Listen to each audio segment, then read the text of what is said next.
Heart talk bye आनंदी या माझ्या यूट्यूब चॅनलवर आपलं स्वागत आहे. माझ्या चॅनलवर आपल्याला नवनवीन मराठी कथा ऐकायला मिळतील. इथे सादर करत असलेल्या कथा या माझ्या स्वरचित आहेत. या कथा आपल्याला प्रतिलिपी या प्लॅटफॉर्मवरही वाचण्यासाठी उपलब्ध आहेत. आपल्या सुरू असलेल्या कथेचं नाव आहे तुम ही तो हो इन हार्ट, भाग 12, लेखिका आनंदी शेडगे. याआधी तुम्ही माझ्या चॅनलला सबस्क्राईब केलं नसेल तर नक्की सबस्क्राईब करा. चला तर मग आपण आपल्या कथेला सुरुवात करूया. ए रचू, काय झालं? काय बोलले सर? रडू नको ना तू.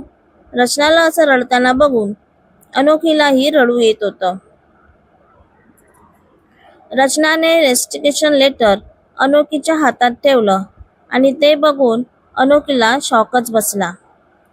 आता पुढे.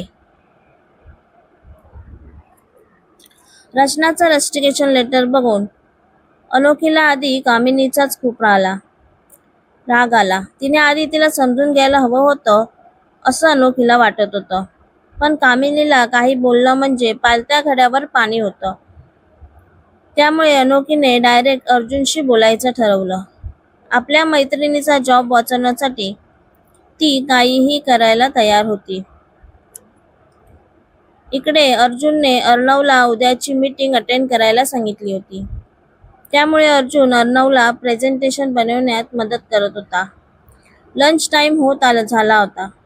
त्यामुळे डिपार्टमेंटमधील बरीचशी लोक कॅन्टीनकडे निघाली होती आणि अनोखी अर्जुनच्या केबिनकडे. पण स्टाफला अशी डायरेक्ट अर्जुनच्या केबिनमध्ये जाण्याची परवानगी नव्हती. आधी त्यांना डिपार्टमेंट हेड नाहीतर जयंतशी बोलावं लागणार होतं. अनोखी जयंतच्या केबिनकडे गेली. जयंतने नुकताच लंच करण्यासाठी टिफिन उघडला होता. मे आय कम इन सर? अनोखीने विचारलं. कम इन, जयंतने आवाज दिला. तुम्ही मिस अनोखी, आय एम राईट? जयंत परत आपला टिफिन बंद करत म्हणाला. Yes sir. सॉरी मी तुम्हाला डिस्टर्ब केलं, पण माझं काम तसं खूप महत्त्वाचं होतं. अनोखी म्हणाली. इट्स ओके, बोला काय काम आहे? परत तुमच्या डिपार्टमेंट हेडने तुम्हाला एखादी शिक्षा दिली आहे का? जयंतने मिश्किलपणे विचारलं.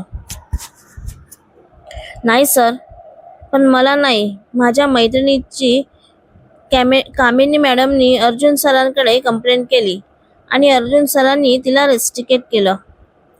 अनोखी म्हणाली. एक मिनिट, रचना पाटील राईट? हो, कारण त्यांच्या कामामध्ये असंख्य चुका होत्या आणि ती फाईल स्वतः अर्जुन सरांनी आणि अर्णव सरांनीही चेक केली आणि त्यानंतरच त्यांनी हा निर्णय घेतला. त्यात तुमच्या मॅडमची काहीच चूक नाही असं मला वाटत नाही. त्यांनी त्यांचं काम केलंच आहे. जयंत समजावणीच्या सुरात म्हणाला. बरोबर आहे सर, मी म्हणतच नाही की तिने चुका केल्या नाहीत, पण मला वाटतं सर, असं डायरेक्ट कोणत्याही एम्प्लॉईला जॉबवरून काढण्या अगोदर त्यांचंही मत जाणून घ्यावं. अनोखी म्हणाली.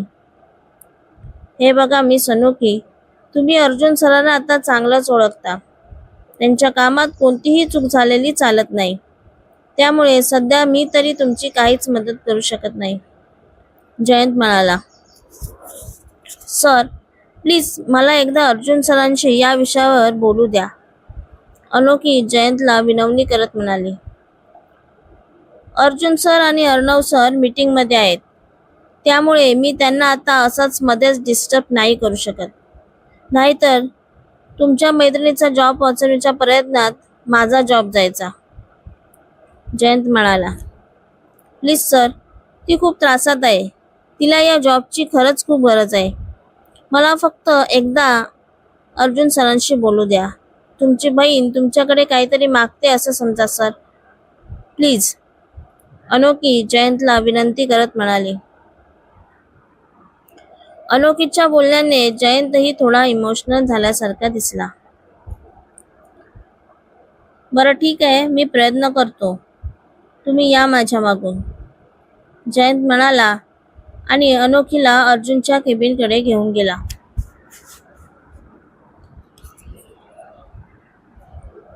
अनोखीला बाहेर थांबायला सांगून आधी जयंत अर्जुनची परवानगी घेऊन आत गेला. बोल जयंत, काय काम आहे? लवकर बोल. अर्जुन आपल्या लॅपटॉपमध्ये काम करत म्हणाला. सर, ते अकाउंट डिपार्टमेंटमधून मिस अनोखी त्यांना तुम्हाला भेटायचं आहे. अर्जंट काम आहे त्यांचं. जयंत आपल्या कपाळावरचा घाम पुसत म्हणाला. जयंत, तू हँडल नाही का करू शकत या गोष्टी? पाठवून द्या त्यांना लवकर. माझ्याकडे खूप कमी वेळ आहे. अर्जुन थोड्या चढ्या आवाजात जयंतवर वैतागत म्हणाला. Okay sir. जयंत पटकन बाहेर गेला आणि अनोखीला आत पाठवून दिलं. अर्जुनची परवानगी घेऊन अनोखी आत गेली. येस, बोला लवकर. काय काम आहे? अर्जुनने अनोखीकडे न बघताच विचारलं. सर, तुम्ही मिस रचना पाटील हिला जॉबवरून काढलं त्याबद्दल थोडं बोलायचं होतं. अनोखी म्हणाली. आवाज कुठेतरी ऐकल्यासारखा वाटला म्हणून अर्जुनने वरती बघितलं तर समोर अनोखी उभी होती. तिला बघून त्याच्या कपाळावर नेहमीप्रमाणे आठ्या पडल्या. तुम्ही काय मिस रचना पाटील यांच्या वकील म्हणून मला जाब विचारायला आलात का?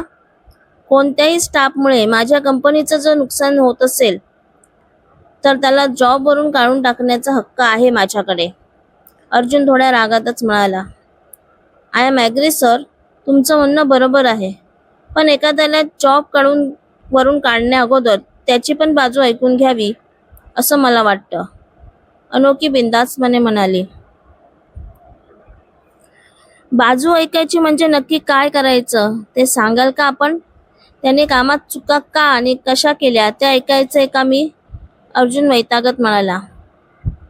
सॉरी सर, पण याआधी तिच्याकडून अशी चूक कधीच झाली नव्हती. आम्ही सामान्य माणसं आहोत सर. रोजची सकाळ आमच्यासाठी काही नवीन परीक्षा घेऊन येत असते. लढून झगडून ही परीक्षा पास केली की दुसऱ्या दिवशी परत आमच्यासमोर आयुष्याचा पेपर तयारच असतो. काल थोडी ती डिस्टर्ब होती. भर रस्त्यात तिच्याबरोबर कोणीतरी आपली मनमानी करू बघत होता आणि काल तिच्या वडिलांना अटॅक येऊन गेला सर. ती एकटीच आहे घरात कमावणारी. मी म्हणत नाही की तिच्या चुकांकडे दुर्लक्ष करा, पण तिला अजून एक संधी द्या सर. अनोखी बोलत होती. बाजूला बसलेला अर्णव तिचं बोलणं लक्ष देऊन ऐकत होता. त्याला तिचं म्हणणं पटतही होतं, पण शेवटी निर्णय अर्जुनचा होता.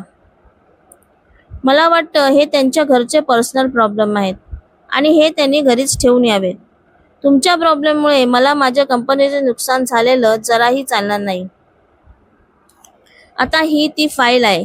तुम्ही अकाउंटंट डिपार्टमेंटला आहात तर बघा ही फाईल आणि सांगा ह्यात या मिस्टेक्स आहेत, त्यामुळे माझं किती मोठं नुकसान झालं असतं. अर्जुन अनोखी समोर फाईल टाकत म्हणाला. हार्टलेस माणूस.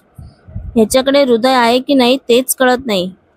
माणुसकी नावाची तर गोष्ट याच्याकडे नाही, हे यांनी वेळोवेळी सिद्ध केलं आहेच. अनोखीने मनातच अर्जुनला शिव्या घालत आपल्यासमोर असलेली फाईल उचलली आणि चेक करू लागली.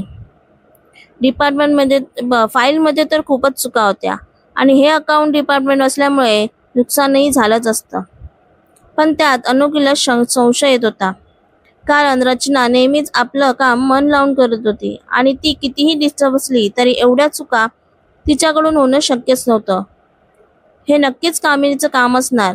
तिने मुद्दाम सगळं हे केलं आहे, अनोखी मनात विचार करत होती. सर, ही फाईल तुम्ही नीट बघितली ते समजेल की काही ठिकाणी खाडाखोड करून जाणून बुजून चुका करण्यात आल्या आहेत. अनोखी म्हणाली. तुम्हाला काय म्हणायचं आहे मिस, की तुमच्या डिपार्टमेंट हेडने या चुका मुद्दाम केल्या आहेत का? तुमच्या मैत्रिणीच्या चुकावर पांघरून घालण्यासाठी तुम्ही तुमच्या डिपार्टमेंट हेडवर आरोप लावत आहात मिस. अर्जुन आता चांगलाच वैतागत होता, कारण या सगळ्यामध्ये त्याचा भरपूर वेळ वाया गेला होता. अनोखीला माहित होतं आपण कितीही कामिनी विरुद्ध बोललो तरी चूक आपलीच निघणार होती. तसं नाही सर, पण मला एवढंच म्हणायचं आहे की तिला प्लीज जॉबवरून काढून टाकू नका. अजून एक संधी द्या तिला सर. तिच्याकडून अशी चूक परत कधीच होणार नाही, अनोखी म्हणाली. तुमचं ऐकून मी त्यांना जॉबवर परत का ठेवावं? मी इथला बॉस आहे, त्यामुळे तुम्ही मला नका सांगू मला काय करायचंय ते. तुम्ही जाऊ शकता मिस. आधीच तुम्ही माझा खूप वेळ घेतला आहे. अर्जुन आता खूपच रागावला होता. सॉरी सर, पण मी जाते, पण तरी माझ्या बोलण्याचा अजून एकदा विचार करावा असं मला वाटतं. अर्जुन काहीच ऐकत नाही म्हटल्यावर बिचारी अनोखी अजून काय सांगणार होती. ती खिन्न मनानेच जायला वळली आणि तिचा हात बाजूलाच असलेल्या पेपरवेटवर लागला आणि तो पेपरवेट टेबलाच्या खाली पडून गटांगळ्या खाऊ लागला. अर्जुन आता परत काहीतरी बोलेल म्हणून तिने पटकन पेपरवेट उचलून परत टेबलवर ठेवला आणि सॉरी बोलून लगेच केबिनच्या बाहेर पडली. ती हे सगळं करेपर्यंत अर्जुन तिच्याकडे रागानेच बघत होता. अर्णव मात्र मस्त एन्जॉय करत दोघांचं बोलणं ऐकत होता. ब्रो, मला वाटतं तिची विनवणी खरी वाटत होती. तिच्या मैत्रिणीला आपण एक चान्स देऊन बघायला काय हरकत आहे. आणि बघ, असंही मला वाटतं अकाउंटंट डिपार्टमेंटमध्ये त्या दोघीही आजपासून माझ्या बरोबर काम करणार होत्या. त्यांचा बायोडेटा चेक करूनच आपण त्यांना ही संधी दिली आहे. तर मला वाटतं चूक झाली असेल मिस पाटील यांच्याकडून. बाकी तू बॉस आहेस.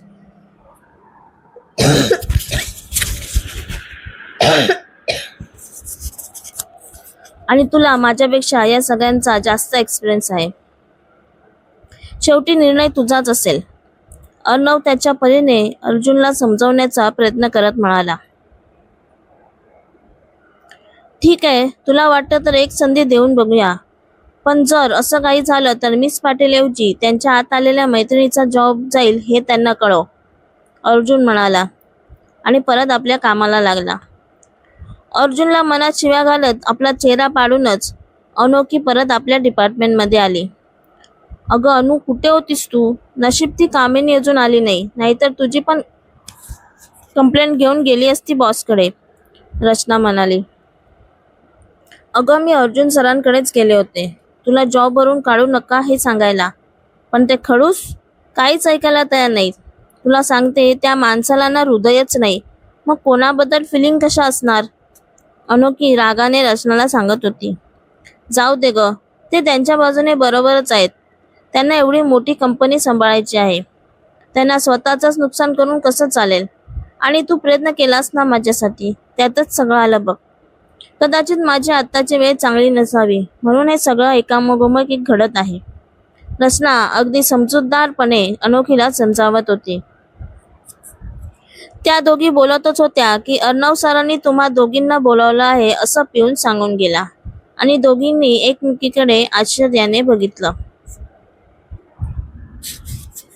माझ्या कथेचा हा भाग तुम्हाला आवडला असेल तर हा व्हिडिओ आपल्या मित्रमैत्रिणींबरोबर शेअर करायला विसरू नका.